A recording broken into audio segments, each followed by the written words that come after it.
Hello, I'm Caleb Kid Coy, heroic family legacy alchemist, mediocrity slayer, and host of Legendary Heroes and Future Leaders podcast. On behalf of partners like Boys and Girls Club of the Lakelands region, Prosperity Producer Alliance, Rotary International, and multiple sponsors, we'd like to thank you for your support of this effort. By watching and sharing this content, you're helping us educate, equip, serve, and empower the lives, minds, and legacies of youth and parents in our region, young people and families across the country, and folks all around the world. Hello, everyone, and welcome back to the show. Today we have Sylvester and Renee Coleman with us, and we're so excited to have you guys here today. A little bit of their background. Let's start with Sylvester first. Highly motivated, customer-focused, results-driven, progressive professional with over 20 years of business experience. Proven performers with strong communication and leadership skills, manage various business projects from 5 employees to over 1,500 personnel, inclusive of insurance, healthcare, and educational institutions.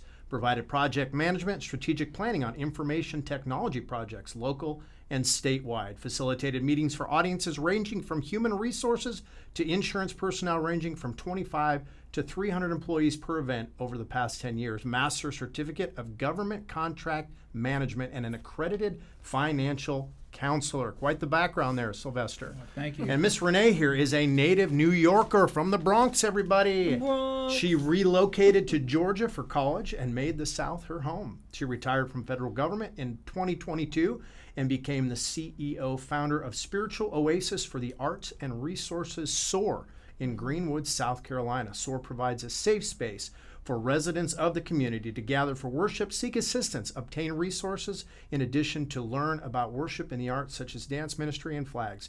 And Renee, you began this about 21 years ago at Yongsan Military Base in Seoul, Korea. Yes. So you have been around the world a little bit. So let's start with the first question.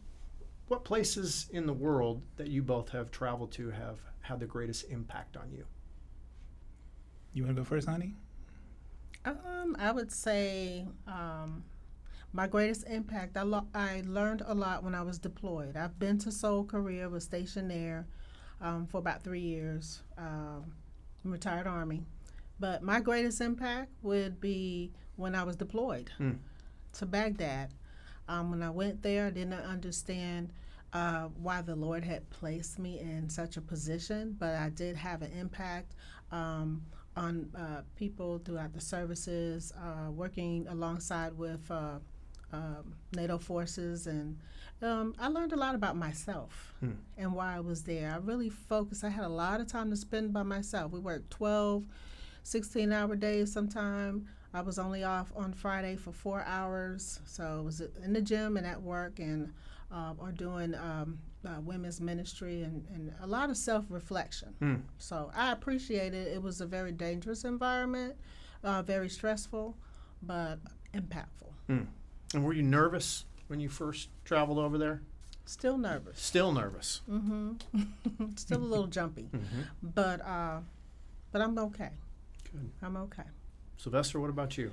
Well, there are 2 places that come to mind for me. The first time I ever went to Puerto Rico, and I've been to some other Spanish countries, and just seemed to have a connection. And then some years later, I think around 2014, I did the Ancestry.com to find out that my great-grandfather during the 1900 census was actually from Carolina, Puerto Rico. And the second place is actually Hawaii. Hawaii led me to my decision to retire officially from the corporate world. I left my phone at home on purpose, so I wasn't disturbed for a week in the peace and the tranquility, and I knew it was time to just focus on me and do the things that I wanted to do in life. Sounds like the Aloha vibe got a hold of you. It did. A little bit of that Ohana. Ohana means family in Yes, Hawaiian, yeah. Yes. Okay, yes. very interesting. Mm-hmm. Well, let's talk about this first question, and I guess we can have you both answer it. I think that would be more fun, right? Okay. More inspirational. What inspired you, Renee, to pursue your passion or career path, and how did you get started? When I went to college, I thought I wanted to go into business, and that was not, I wasn't ready for that. I wasn't ready for the coursework in business. Then I had some challenges as a 19-year-old that led me to seek therapy. Teenagers don't have challenges, right? Yes. Stop the film. So I went to therapy, and then I realized, hey, I'm not the only one that's struggling with some of these situations. So that led me to become a social worker. I started taking intro to sociology, and then my middle sister, she was a social worker, and I looked up to her, and I got into social work based on my challenges or problems that I had as a young adult. And so that led me down that path, and my mother was always involved in something in the community, giving back, volunteering. So it's always been in me to be a service to the community. So mom was a service-oriented leader to begin with. That's really cool. Sylvester, what about you? And if you need me to repeat the question after. I think for me, being in business,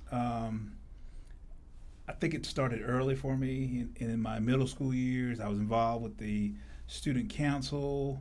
I was a quarterback on the Little League football team. And then as high school years came about, quarterback, football team, point guard on the basketball team, shortstop on the baseball team. Okay, so, you got skills. We get it. So I think a lot of that just was always in that leadership position. And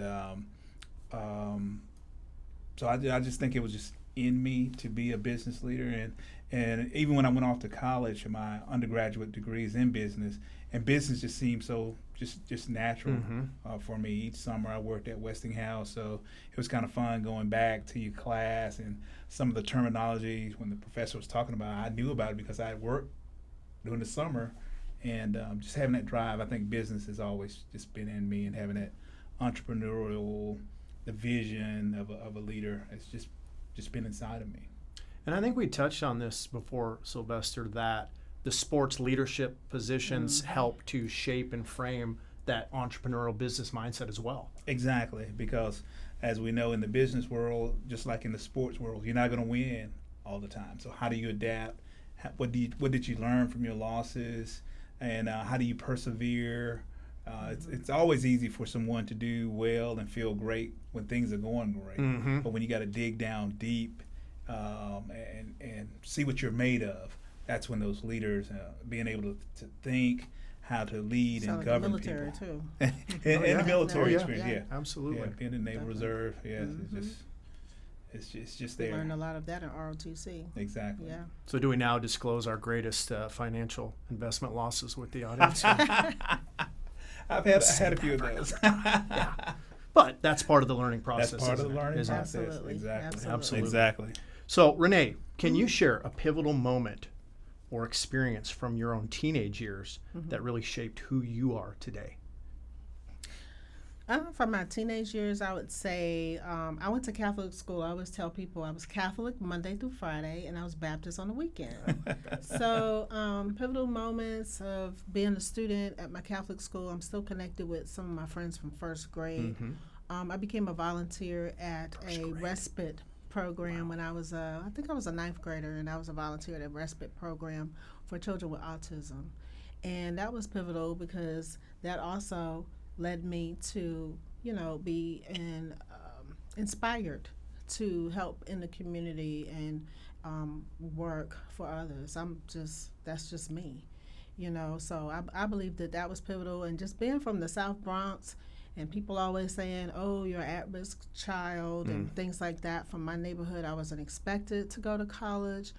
No, the counselor never brought me in to even talk about college, but my siblings had been, and so I looked up to my siblings, and I learned a lot on my own, and that was inspiring for me to get away from the South Bronx, explore more, and just go, run with it. I don't know that I can even recall who I went to first grade with, Sylvester. Anyway, how about you? Pivotal moment or experience as a teenager that shaped who you are today? I think the pivotal moment for me happened around my 7th, 8th grade year. Believe it or not, even though I love to speak now, I was really an introvert. I could perform well with my team environment, but outside of that, didn't want to speak. So my mom bought a book and encouraged me to read it, and it was about how to, assert yourself. And, you remember the title of it by chance? for some reason, I can't remember It's the almost title. 60. I got to tell my age. but that book, it was instrumental in just learning how to be more assertive, and it really made a difference. I didn't understand during that time frame too, before we had the internet and paying online. Sometimes you would go and physically pay your bills. So my mom would have me to go in and pay the light bill, just different things like that. So you got accustomed to transacting business, so forth, and you had to speak.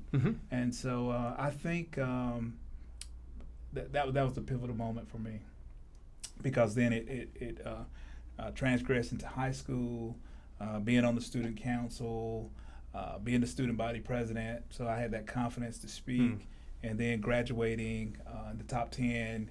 The speech during graduation, I wasn't intimidated when I had to do that. That's what I was going to ask now. So by the time you graduated high school, you were pretty proficient as a communicator in your confidence and ability to speak. Correct. I like that. I like that. So, Renee, let's talk about balance. How do you balance your personal life with your work, school responsibilities, and pursuing your passion and your career aspirations? Obviously, you guys have a lot going on and a lot on your plate. I feel like a starfish. For me, I hear that a lot about balanced life, mind balance, soul, mind, body, and soul, and all that. I really don't believe in balance. Okay, I Why believe am I not surprised you're saying this? Right? Yeah, I believe that's unrealistic. What you have to do is set priorities. And set your space, your boundaries as a person. My husband has worked with me on saying no. There's nothing wrong with saying no. So what I do is, we have so many business ventures. We're involved in community-oriented groups, fraternity, sorority, church, American Legion. There's so many areas that we're being pulled in, and we have responsibilities, and president or secretary in different organizations, as well as our for-profit business. But it's about setting tiers, organizing your schedule, utilizing different apps, platforms, whatever you need to do to stay organized, stay in communication with these people, make your list. Priorities. You have to set your priorities, and you have to set your boundaries for personal time and individual time. Of course, we have been married 17 years. Yes, we like to do a lot of things together, but you also have to set your time to go do things on your own, so we're not so interdependent on each other, because sometimes that, if you're too interdependent, that could be unhealthy for your mental health. So I don't believe in that, the balance that everybody else talks about. It's about, for me, it's about setting my priorities and scheduling better. I love that, Renee, and it resonates with me a lot. I think as empaths, we have to learn the hard way to say no, because we want to help everybody. We want to serve everybody, and it's like, no, I'm one person. I haven't yet learned how to clone myself, although the technology is available, I'm told, for the right price. Maybe down the road we'll see what we can do there. But yeah, learning to say no is huge, and you nailed it. Prioritization is a big thing too. Sylvester, I'll ask you the same question, and I will swap out the word balance for you pick. Well, for me, I do believe in balance, and I think Renee hit on a critical area. She had a life before we met, and so did I. So, of course, we enjoy when we go on vacations. We spend time together, and it's kind of good that she's from New York, so she's one of I call a night owl. So she'll stay up a lot later than me. So she'll have her time a lot of times in the wee hours of the morning, whereas a lot of times I may go to bed earlier, but then I'm up earlier. So I have that quiet time. I'm able to, just look over the water, the lake, and just calm, have my coffee, read a little bit. When we're going out to dinner and so forth, we say, phones away, so that we can really, because I always say we can talk. It was probably about 12 or 13 years ago, where I got to the point where I trained with the settings on my phone. I make it go to sleep at 11, and it doesn't wake up until 7:30 in the morning. And that way I can sleep good. Don't worry about it, because it really No temptation. No temptation. Exactly. He's I put more it away. hyper than I am. I'm hyper. He's low key. I'm hyper. Yeah. I'm always connected. With the yin and the yang. Uh-huh. So I think that's what probably gets that balance. If when I need the hype man, Renee comes in. Mm-hmm. If you need someone to be calm and methodical, then I'm your guy. I love that. I love that. That's a good balance right there. That's Yeah, the balance. that's I want to true. throw a quick curveball question in here, Okay. because I've often heard, I grew up with parents who were marriage and family counselors for a long, long Oh, time. wow. Wow. Preacher's kid as well. Okay. And so, you often hear people making reference to, oh, my better half. Mhm. He's my better half. She's my better half. And you talked about that interdependence, or we could call it codependence, right?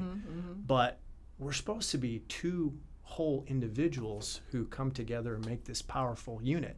Now, I haven't been married quite as long as you guys, a few years behind you, but you learn a few things over the years in marriage. So how have you guys maintained your unique individuality, but worked on strengthening yourselves as a powerful unit and as a team? Wow, great question. You want to go first? You can go. Well, I Well, think this isn't our first rodeo. yeah, this is not our first. We've Okay. had previous marriages, and that Yeah. I think bringing that to the table, we had lessons learned from our prior marriages, and so we know what's acceptable, what's not. When we met, I remember telling her, two people working together, we can conquer the world. And so we have the conversations about finance. I'm more the numbers guy, and I love to look at it. Renee could care less. But, we keep her informed what we have in the portfolio, what we're doing. The only time I can ever see where I kind of like looked at her was actually last year when we decided to open up SOAR, because I said, man, I thought we were retiring. But that was something that she really wanted to do. And I know for me, I'd had the business ownership and being a leader in business with my jobs. So I said, yeah, I think that would be fun. And so I think that it worked out from that standpoint. I was going to say, in the different ministries that we have been involved in, we were in a ministry, we went to a church in Augusta that really taught more about marriage and family, what it was to be like, to support each other in a marriage and not be in competition. He is very educated, very successful. I bring my education background and my successes to the table, but we've never been in competition. But I have been in a marriage where it was competition. And I couldn't do anything without the person like, yeah, well, I could do this too, So we've learned. But I can do it better. Different backgrounds, but marrying together, his background from the South, my background from the North, and the things, there's so many ingredients blended together, but we know how to blend them together and how to flow where I'm not suffocating him, he's not suffocating me. Yes. Right? And Good so answer. just like with he got a little jealous this morning though about the girls trip. He was like, y'all going to Cabo? Yeah, they went to Cabo. Cabo. And she said, it's on the Without girls' me? house. I was said, like, yes, it's my sorority sisters. We're celebrating our anniversary. He said, well, let me get on the Right. phone. He started Return to contacting the schedule here. guys. I But started that's so contacting my funny. But guys. I do want him to be able to experience that more. Sometimes you have connections where my groups might be a little tighter than his, but he has that with some of your groups too. yeah, So that's true. yeah. But I think it has to be a blend of ingredients, and if you need counseling, we're not ashamed. We've been there too. Yeah. Preach. You have to, in order to get through to each other with your communication, that may be needed. Yes. And I mean, it could be something simple. And when we counsel younger couples, we say, all right, you've only been in the game like 3 years. You're gonna laugh about what you're fighting over right now about 5, 10 years from now. Trust us. If we had that type of support and guidance, couples need to mentor each other. That's good. Stop playing around. Stop not being real with people. And our lives are an open book. We don't, we just keep it real. I love that. I love that. And not waiting too long to recognize that you That's need right. help. Like, Yeah. too many couples think, we'll work Right. through this, babe. We got this. And then resentment builds, whatever it is, that internal conflict. And then by the time they're willing to do that, Yes. it may be too late. So Right. you bring up a I great really, point. I have to admit, I learned a lot when we went to counseling, because of course, you have your views and how you're raised and so forth, and just to have an independent person just point out something. And the counselor we had, she was great, and I really appreciate. We learned how to communicate Even effectively better. because Yeah. I used to think I got everything I wanted. I was spoiled, right? I'm still spoiled.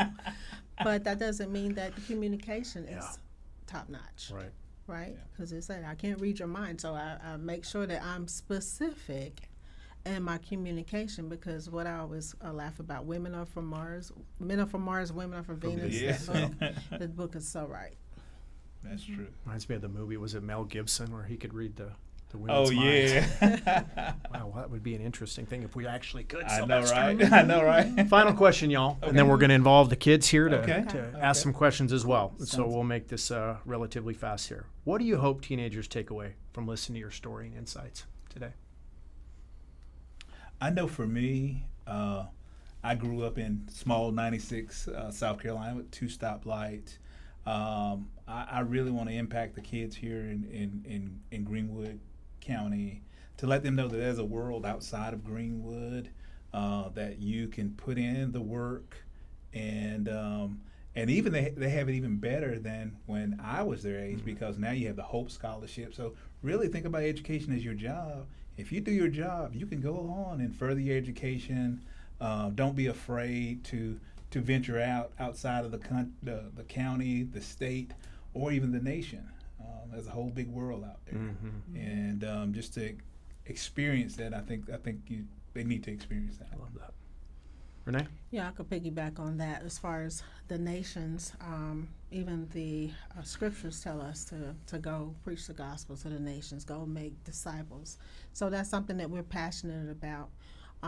I would love, if I could afford, to go back to the South Bronx and give some of that goodness back to my community, but I can't afford that. It's very expensive to live there. But we bloom where we're planted.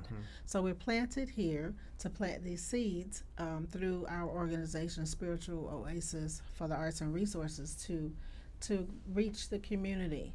One child at a time, one person at a time, one veteran at a time, one senior citizen at a time, to just spread the good news through our service of providing financial workshops, providing social services, benefit information, the flags, the dance ministry.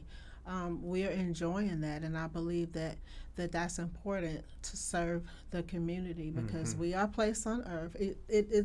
I think it awakens your endorphins when you serve other people. It feels agree. good to provide gifts to people. Feel good to be able to be in a financial position to give rather than receive. Could I have one more thing? By all means. One thing that this last week, I had lunch at T.W. Boone with some of my former teachers. So it was amazing to have a 92-year-old librarian there, coaches, my English teacher from high school. So that's something too, to let them know that it's a lifelong process here. They may not see the connection now, but Renee and I, we were talking about that. Isn't that amazing to still have the connection, and they remember me, I remember them, and just to kind of have that impact on some of the kids when they build those relationships. That's why it's important for the kids to know that be nice to people, because you never know when you're going to need someone down the Kindness. line. Yep. And I always tell kids, go to your school counselors if you need something. When you go to college, go to the career office. There's study abroad programs. There's different programs out there.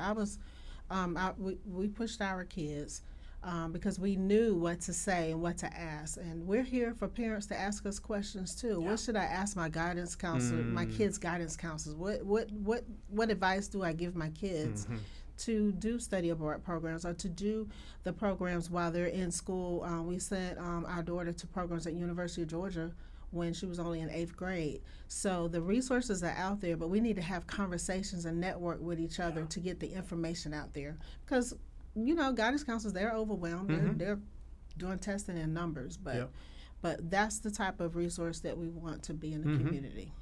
And plant those seeds, because you never know, right? Sometimes it's decades that go by and you get that phone call. Remember when you spoke? And it's powerful. And bloom where you planted. That's right. You may not like where you live right now, right. but if you can learn to okay. thrive here, there's a great big world out there waiting for you. It's waiting for them. Sylvester, Renee, thank you all. Love to hear just some of your story, and thank you for what you do to continue to serve others. So we want to open it up now to the Boys and Girls Club students and kids. All right. Who's got the first question for us out there, Bryce?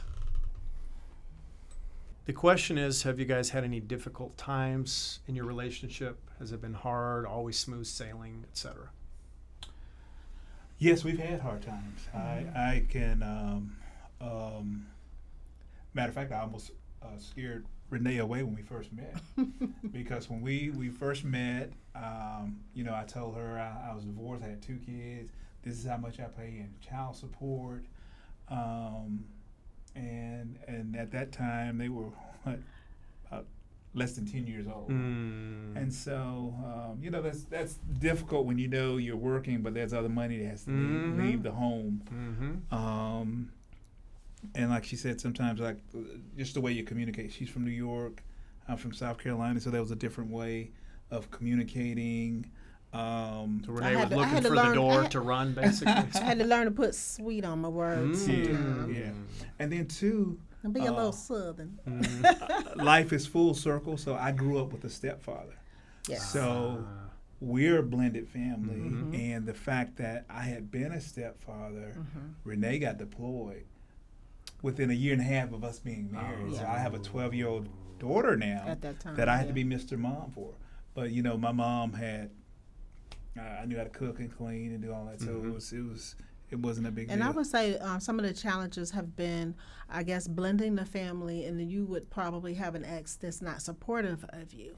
So some of those hard times were the communication gaps with the extended family members. But we have good communication now. Our kids are almost 30, but it takes a while sometimes to blend that family in a smooth way. Co-parenting takes effort. It really does. Yes, it does. Really it takes a lot of effort. I hate the boys missed out on a trip to Puerto Rico. We got to go with the Puerto Rican National Guard. Because their mom is like, they're not going. It was almost pretty much virtually a free trip, and I think they would have really benefited from that. So I think family meetings between all of the parents that are co-parenting and the kids, that would be helpful too, because we should be more transparent with our children. Children should be involved in some of the decision making when it comes to them, or at least explain things to them better. Oh, and then too, once Savannah was about to go off to college, we were, I guess what they call the sandwich generation, because her mom was up in age and ended up moving in with us. That could be stressful too. So, here I was like, hey, we're about to have the house to ourselves. And then here comes your elderly parents. So, yeah, it can be challenging. But you work through it. Yeah. Interesting. Next question. I seen CJ out there. Where's CJ? Where's CJ? Oh, there he is. Have we ever had to break apart? No. Not a breakup, but when Renee was deployed, we were separated for 8 months, a good 8 months. She was in Iraq. But so, no, not break up like that. Right. No breakup. Not even another area of the house. Right. But long distance relationships is hard. Yeah. It is. We did that initially, my wife being from Brazil. Yeah. Right? And I remember all those months. It's a different, right? Yes. It's a different way that you have to cope and communicate. And a lot of Skype. Yes. At that time. I was going to say, I remember the Skype days. Oh, have you ever had to take a break? Like from each other? Like from the relationship? Oh, no. No. No. No. I've always been a big talker, communicator. Even I know there are times we may not agree on something, but I want to talk. He talks a lot. I don't. I really want to rationalize this thing out. And then that's the beauty of compromise, because that's what marriage is. You have to know when person needs time alone and not time to talk. So you have to learn that about each other. Exactly. Yeah. But I wanted to say thank you to CJ because he attended one of our community programs, dance program, and CJ was awesome by coming out and supporting us, participating, and getting a little work done that day too. Right, He CJ. really was an awesome participant, and we thank him. Mm-hmm. And of course, that you didn't mention the time apart doesn't account for when you send Sylvester to the dock to sleep at night. When you, that's totally not true. Any more questions out there, Bryce? We both snore. Both of us, we snore. Yeah. Well, that's been a challenge too. Our previous home was a lot larger, so we had more. So now that we retired, even though we we have the downsized. downstairs, It's interesting. it still feels I would feel like I'm on a trip somewhere if we weren't in the same room together. Like I'm scaredy pants. I won't even sleep downstairs by myself. So the snoring has never gotten that bad. I'll go in the living room for a little while, but no, I'm scaredy pants. I'm not going to another area of the house. I suck it up. Fair enough. Bryce, any more questions? All right. Well, thanks again to our Thank you guests. all. We Thank really you. appreciate Sylvester it. and We Renee Coleman. appreciate it. Thank you, And Caleb. thank you all, our parishioners and our supporters. Please do share this podcast with friends, family, loved one, and people you know would benefit from it. A lot of good information here. And until next time, we'll see you again. Take care. God bless.